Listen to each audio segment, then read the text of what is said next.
Talvez a área que eu mais gosto, que é do direito, né? É a doutora Carla Aparecida de Souza Rosa, é advogada. Boa tarde, doutora. Obrigado por aceitar o nosso convite e estar aqui neste começo de tarde de segunda-feira, logo depois do Dia das Mães. Boa tarde, agradeço o convite, é uma honra estar aqui essa tarde. Doutora, desde criança sonhou em ser advogada ou foi uma coisa que foi surgindo com os estudos? Surgiu um dia numa consulta de um médico, conversando com ele perguntou o que eu queria ser e na época eu lembro que eu respondi médica, acho que por estar ali na presença dele. E aí ele falou, você já pensou, né, em direito?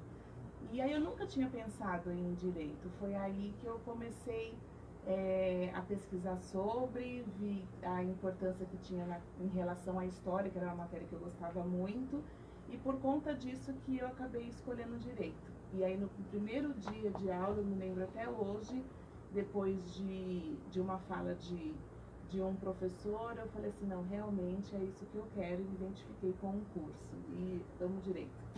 E você, doutora, se formou na Unifil? Me formei na Unifil.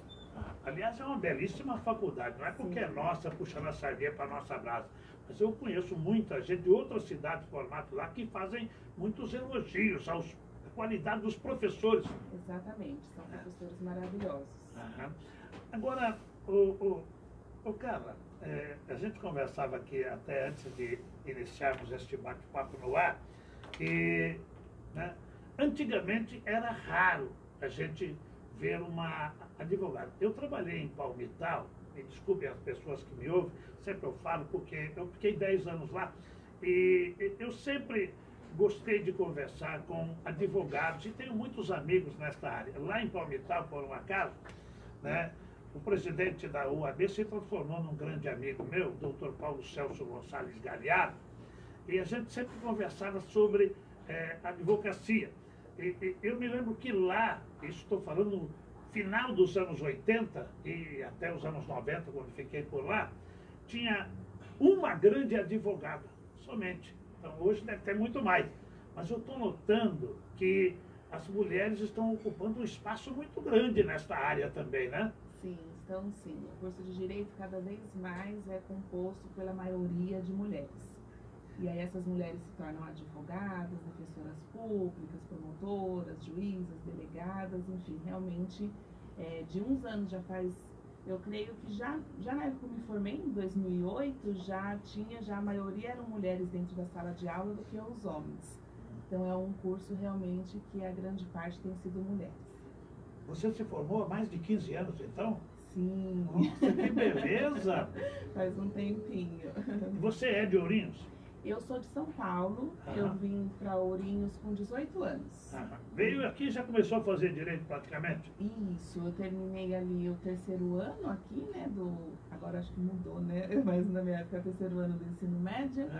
E aí logo depois eu já ingressei na faculdade já. E o exame da UAB, é esse bicho de 7 cabeças que alguns falam, é difícil passar? Realmente é difícil. Foi bem difícil para mim esse processo, assim, até eu conseguir passar. Realmente é um exame que precisa de um preparo gigantesco, né? Não é uma prova fácil, é uma prova cansativa, demorada, mas, enfim, mas é possível ter a aprovação. Olha, eu fico sempre, quando eu tenho já 6 netos, além de 4 filhos, nenhum advogado, entre a minha família, núcleo, mas eu tenho, advogado é o que mais tem na minha família. Eu tenho uma irmã que tem 2 filhos advogados e por aí vai. Mas eu sempre digo para os meus netos e para os mais chegados da família, que quando a pessoa está na dúvida, eu sempre brinco, talvez eu esteja errado, faça direito, porque o direito te dá a opção para ser um monte de coisa. Você acabou de falar, você pode ser delegado, promotor, juiz, e vai por aí afora. Então, eu acho que é um curso qualquer pessoa que começar a estudá-lo vai se apaixonar, não é não? Mesmo que você não vá depois seguir, Exercer, né? Exercer é um curso essencial. Acredito que tinha que ser obrigatório esse curso antes de, pelo menos ali as primeiras matérias, né, as noções gerais, principalmente de direito constitucional, tinham que ser obrigatórias antes de você optar depois por qualquer outro tipo de curso. Olha, eu até conversava aqui com a doutora Carla que eu tive aula de USPB. Quem é da minha geração sabe o que é isso. Era a Organização Social e Política Brasileira, que é uma matéria que tinha só para homens no ginásio e que sempre professores. Eu sou capaz de lembrar, por exemplo, pelo menos 2 dos professores que deram aulas para mim, né? O doutor Cláudio Sérgio Piedade Catalano, que de saudosa memória já partiu, um brilhante advogado, e o doutor Henrique Vieira de Almeida, né? Que era outro advogado, os 2 famosos lá de Santa Cruz do Rio Pardo. Você deve conhecer, uma cidade próxima, eu sou de lá. E como eles falavam muito, e falavam sobre júri, né? E eu, bem moleque, o primeiro júri que a idade me permitiu assistir, eu fui assistir e me apaixonei. Então eu passei a ter vontade de ser advogado para fazer júri, né? Acabei virando radialista, que tem um pouco a ver com o outro, porque eu acho que, né, tanto é que os 2 falavam que não são todos os advogados que têm esse talento para fazer júri, que é uma coisa quase que teatral, não é? Sim. Então, mas eu até hoje, eu não tenho muito tempo, mas quando eu tenho chance, eu adoro assistir júri, né? Porque eu acho um embate. E a primeira vez que eu vi uma promotora mulher, eu fiquei em estado de choque. O debate dela com o acusador, o defensor, que era um homem, né? A maneira até grossa, né? Que coisa.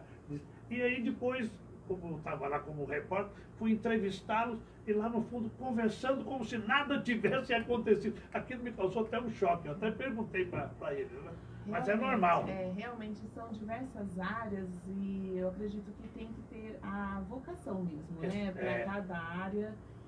Eu lembro, assim, a maioria dos estudantes de direitos, quando entram na faculdade, amam o direito penal, né? Exatamente. Porque realmente é uma matéria muito interessante de ser estudada, enfim. Mas depois você vai começando a ver realmente para que lado que você tem uma vocação mesmo, né? Que você se apaixona mesmo de fato. Eu lembro que eu fiz estágio tanto no cartório criminal aqui de Ourinhos com a doutora Raquel e depois lá na delegacia em Palmital, meu último ano de faculdade eu fiz estágio lá. Mas aí eu falo que foi determinante para eu não querer a área criminal. Você fez em Palmital o estágio? Eu fiz em Palmital. Eu fiz o concurso, né? E na época a cidade mais próxima que tinha vaga era Palmital. Então eu fiz lá, conheci pessoas maravilhosas, enfim, na delegacia. Mas realmente aí depois que eu comecei a exercer a advocacia, eu vi como era importante a área previdenciária, né? Que de fato você pode... eu sou bastante voltada para a questão de justiça social, enfim, e na área previdenciária você consegue trazer esses direitos para uma população que costumo dizer, mais carente, né? Que realmente necessita desses direitos garantidos. Então, ali que eu vi minha vocação e preferi optar por essa área. Eu diria que esta coisa que esse caminho que você resolveu trilhar no direito, é uma coisa absolutamente necessária, porque esse é um povo, né, que às vezes ficam à mercê de vigaristas, precisam tomar cuidado. Eu sempre falo para as pessoas, procure um advogado. Esse negócio de ficar escutando qualquer um é uma coisa... por isso que eu sempre achei o que você acabou de falar, que devia ser uma matéria do currículo, para que todo mundo tivesse pelo menos uma noção de seus direitos. Porque o brasileiro é enganado de uma forma, às vezes, tão infantil, que eu falo, mas como é que você cai num golpe desses, né? Sim, infelizmente hoje, além de ter pessoas mal intencionadas, infelizmente também não ajuda, né? Os estabelecimentos bancários induzem muitos idosos, né? Pessoas que recebem um benefício assistencial, que não podem muitas vezes ter aquele empréstimo, e induzem mesmo a pessoa a ter aquele empréstimo e depois a pessoa fica mais ainda numa situação miserável, né, do que antes estava. Então, realmente tem que tomar esse cuidado. Mas, doutora, eu fiz o convite para a senhora vir aqui, porque hoje é dia da abolição da escravatura. Eu queria que você falasse sobre esse tema. É possível? Sim, é possível. Porque, olha, me perdoe, o que eu quero dizer? A minha avó era negra, né? E eu não tive nem o prazer de conhecê-la, só por fotos, né? Mas, desde que eu nasci, eu ouço brincadeiras sobre esse tema.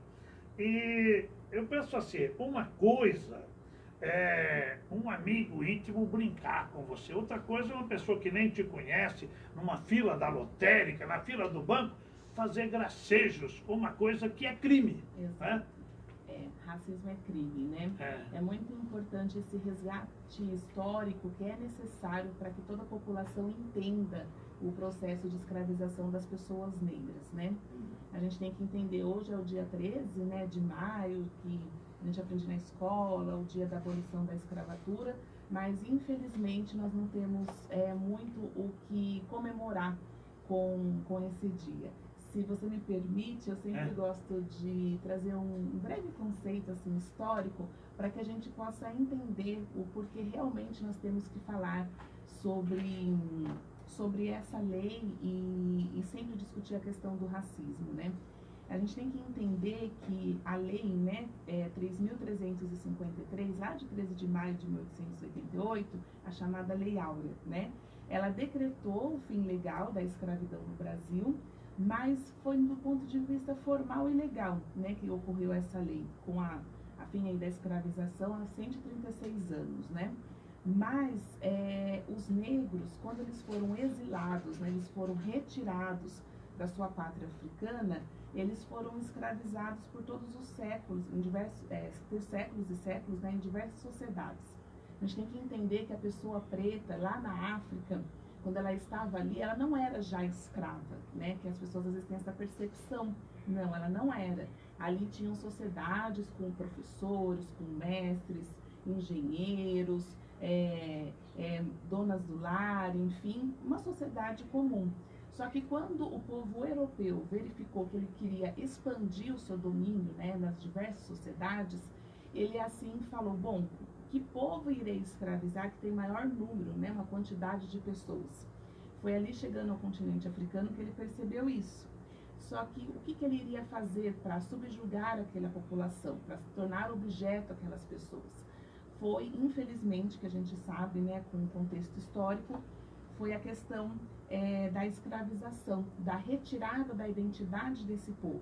Então, esses europeus chegaram a esse continente africano e retiraram as pessoas dali, dividiram as suas famílias, colocando nos navios, né, que a gente vê ali no livro de história, enfim, e dividiu essa população. E quando dividiu essa população, ele retirou a identidade dessa pessoa negra, né? Ali ela não tinha mais nome. E quando ela foi sendo distribuída, né, como um objeto, né, comercial nas diversas sociedades, ali ela recebia, por exemplo, aqui no Brasil, um batismo, vamos dizer, de um padre que dava o nome para essa pessoa, ou no caso era o dono, né, aquele que comprava, né, muitas vezes espanhóis, portugueses, que eles davam um nome, o fulano de tal é do senhor tal. Eu costumo dizer que meu nome tem o de Souza, né? Provavelmente os meus ancestrais eles foram escravizados por portugueses, né? Que vem essa origem, porque eu pergunto, né? Eu gosto de fazer essa pergunta. Quantas pessoas negras que você conhece que tem um sobrenome africano aqui no Brasil? Eu não conheço nenhum. Praticamente nenhuma, não é? Eu não conheço nenhum. E por que disso? Por conta desse processo de apagamento identitário. Então, quando eu quero retirar toda a autonomia, a liberdade de um ser humano, eu retiro a identidade dele. Então, eu gosto de trazer esse contexto para que as pessoas entendam que o povo negro não é que ele já era um escravo, não.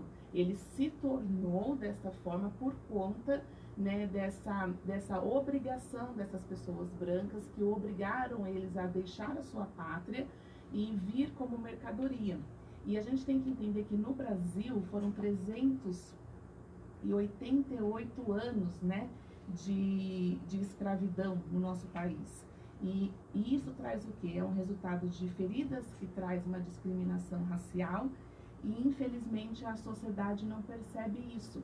Não percebe porque a gente não tem esse conhecimento histórico, né? Até eu mesmo dentro de uma faculdade de Direito, não foi lá que foi me trazido essa história, não foi também na época que eu estudava.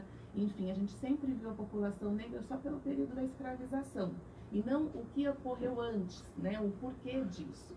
Então foi através da comissão, né, que eu sou coordenadora desde o ano de 2017, a Comissão da Igualdade Racial, que eu comecei a estudar e a querer entender da minha ancestralidade, né, porque eu sou uma pessoa que às vezes aos olhos dos outros as pessoas falam, você é parda, né, mas o pardo e o negro, né, que a gente costuma identificar como aquela pessoa que tem a cor da pele mais escura, retinta, dentro do IBGE, nós somos, pardos e negros são considerados pessoas pretas, negras, no caso, negras. Então, eu sou uma mulher negra e eu só consegui me identificar como uma mulher negra aos meus 24 anos de idade.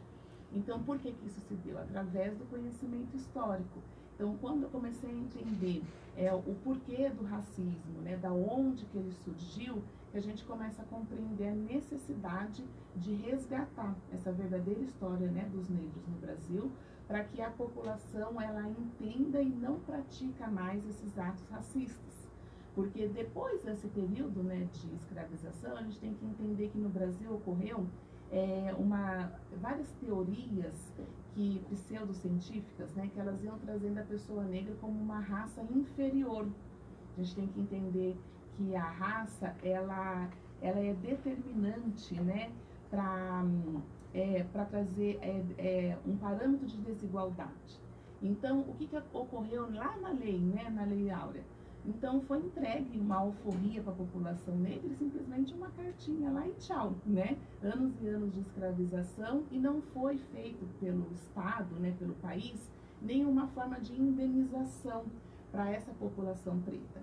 Então, o que aconteceu ali depois de mais ou menos um ano após esse ano da abolição, essas teorias foram cada vez mais sendo disseminadas, né, pelo país, e ocorreu um processo que a gente chama de branqueamento racial, onde, infelizmente, muitas mulheres pretas foram estupradas naquela época para que os seus filhos nascessem cada vez mais brancos, para realmente eliminar a população negra. E o Brasil, o que ele fez? Ele começou a trazer ofertas para outras etnias, né, outras raças, dentro no caso do povo europeu, então para italianos, espanhóis, franceses, eles começaram a dar oportunidade dessas pessoas virem até o nosso país, terem terras e ali eles produzirem, começarem como agricultores, né, para se enriquecer, né, crescer e enriquecer o próprio país. E para a população preta, o que restou, né, dessas pessoas que foram escravizadas? Simplesmente, ou elas retornavam para a casa, né, dos seus senhores e trabalhavam ali a troco de comida, daí que surge o trabalho doméstico, e, no caso, ou elas ficavam à margem da sociedade. Então, houve essa marginalização dessas pessoas que, conforme foram passando os anos, elas foram construindo suas casas, que hoje a gente conhece como as favelas, as comunidades. Então, e isso ocorre no Brasil até hoje. Quando a gente olha, existe uma segregação racial. Aqui mesmo em Ourinhos eu costumo dizer, né, aonde os CRAS, né, das cidades eles estão estabelecidos, em outras cidades também, são sempre nos bairros mais longes do centro, né? E isso não é por acaso, porque ali a maioria da população que é atendida são pessoas pretas, porque vem de todo esse processo, né, de crime, né, de escravização da nossa população e colocando essas pessoas sem oportunidades à margem da sociedade. Então, quando a gente reconhece essa história, a gente começa a entender a importância de combater o racismo e realmente resgatar a identidade do povo preto, que não é de escravos, e sim, que eu costumo dizer, de reis, rainhas, estudiosos, filósofos que vieram da pátria africana. Doutora, eu gosto muito de futebol. Como é que pode ser racista um país onde o rei do futebol, que é o esporte mais popular, agora do mundo, era um homem com esta origem. E nem isso serviu para diminuir, né, essa maneira idiota de tratar o homem negro. Depois da África, nós somos o segundo país que tem a maior população de negros, né, no mundo inteiro.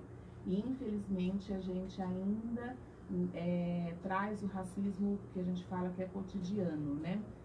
Não respeitamos as pessoas que são maioria, né, no seu número, mas é uma minoria quando a gente trata em relação ao racismo.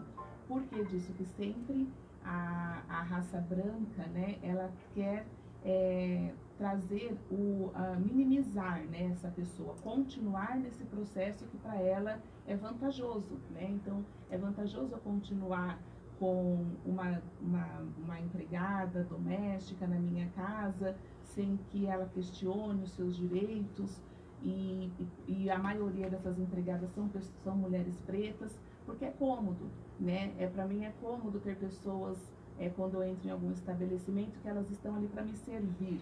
E grande parte dessa população são pessoas pretas. Então eu acabo disseminando cada vez mais, né, esse racismo estrutural, e não reconheço a importância não só de como um rei, né, do futebol, e tantos outras pessoas pretas importantes na nossa história.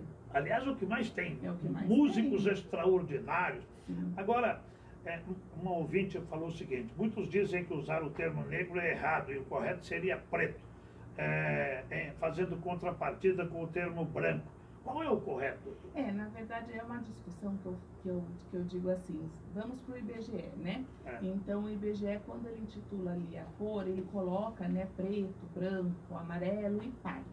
Só que dentro da categoria aqui no Brasil, pretos e pardos são considerados negros, ok? Então, quando eu vou me direcionar a uma pessoa, você pode sim falar negro, que você não vai estar ofendendo essa pessoa, não, porque é a raça dela, ou no caso você pode falar é uma pessoa preta, é uma pessoa parda, né? E eu sempre digo, antes da questão da raça, é importante a gente entender que as pessoas são indivíduos, não é? Então, qual que é o seu nome, né? É a partir daí que eu começo a tirar essa estrutura racista, né? Por que não é ofensa eu falar que uma pessoa é branca, mas que uma pessoa é preta? Então tem que ter essa discussão, só apenas esse entendimento que pretos e pardos dentro da categoria do IBGE são considerados pessoas negras no Brasil. Exatamente. Doutora, muito obrigado pela sua presença aqui. Olha, eu ficaria conversando o dia inteiro com a doutora Carla Aparecida de Souza Rosa, não só sobre este tema que eu acho importante, né? Mas eu vou convidá-la para vir outras vezes aqui, porque uma coisa que eu aprendi com esse advogado é que ele falava, e ele deveria, apesar de ser louro e de olho azul, esse doutor Cláudio, que eu gostava muito, ele falava, olha o que fizeram uma lei, você não é mais meu escravo. Só que o cara não tinha profissão, não recebeu nada, ele quase forçaram o cara a virar bandido, senão ele ia morrer de fome. É verdade isso aí, né? No caso é isso que eu expliquei, né? Coloca ali na margem da sociedade e as pessoas ou vão para um trabalho, né, manual, muitas das vezes, seja domésticos ou profissões, né, manuais ali, ou infelizmente o que sobrou é ir para a questão do crime para a sobrevivência, né? É isso. Então, para que a gente tire esse estigma, né, da pessoa preta, é essa a importância de nós lutarmos contra o racismo. Eu gostaria de deixar uma frase, se assim você me permitir. Por favor, doutor. É de uma filósofa que ela chama Angela Davis, né? E ela diz assim, que numa sociedade racista, não basta não ser racista, é necessário ser antirracista. E eu quero agradecer muito, né, a Melhor FM por esse convite e por esse espaço, porque vocês dando esses espaços para que a gente possa falar um pouco mais da população preta, faz com que vocês sejam antirracistas nessa luta, né, contra a discriminação racial, que é tão importante. Muito obrigada mesmo. Eu que agradeço e gostaria de convidá-la para vir um outro dia para a gente falar sobre a importância das cotas raciais, que eu acho um negócio que, entendeu, surgiu, né, muita gente ficou com o pé atrás, mas em se tratando do Brasil, foi uma coisa necessária, não é? Uma reparação histórica. Então, eu acho que ainda não está no nível que deveria, né? Porque ainda tem muita gente falando bobagem a respeito do tema, né? Pela falta de conhecimento. Inclusive, eu tenho lido, cada ano alguém entra numa faculdade pela cota e alguém entra na justiça dizendo ele não é negro, ele não é preto, isso aí é conversa, né? Eu estou vendo a doutora aqui, para quem não está nos vendo pela rede social, a doutora, né, ela é da minha cor, então, mas a questão é que se você pegar, né, a história da família, né, vai perceber que, né, no meu caso, por exemplo, né, eu agora não tenho mais, mas eu já tinha cabelo e cabelo bom, modéstia à parte. Mas os meus irmãos todos têm cabelo pichain, por causa da minha avó. Aliás, era uma bronca em casa por causa disso. Me permite, né, dizer que esse termo a gente não usa mais, né? O tom meu é mais escuro, né, que do senhor, mas realmente não existe cabelo bom e cabelo ruim, existe cabelo. Existe cabelo. Existe Aliás, cabelo. aliás, a minha grande revolta é ter perdido o meu, porque eu adoro cabelo comprido, né? Então, e adorava quando tinha os meus amigos que usavam Black Power, né? Sim. Eu tinha uma inveja medonha daqueles cabelão alto, assim, né? O termo que a gente sempre tem que usar são cabelos, né? Ou eles são lisos, ou eles são crespos, ou são enrolados.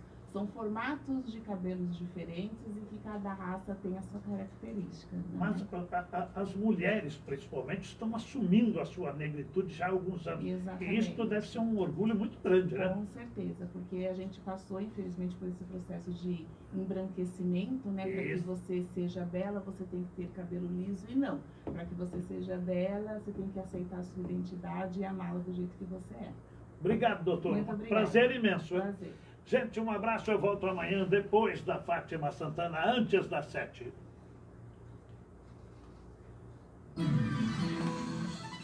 Mas é um tema, eu acho...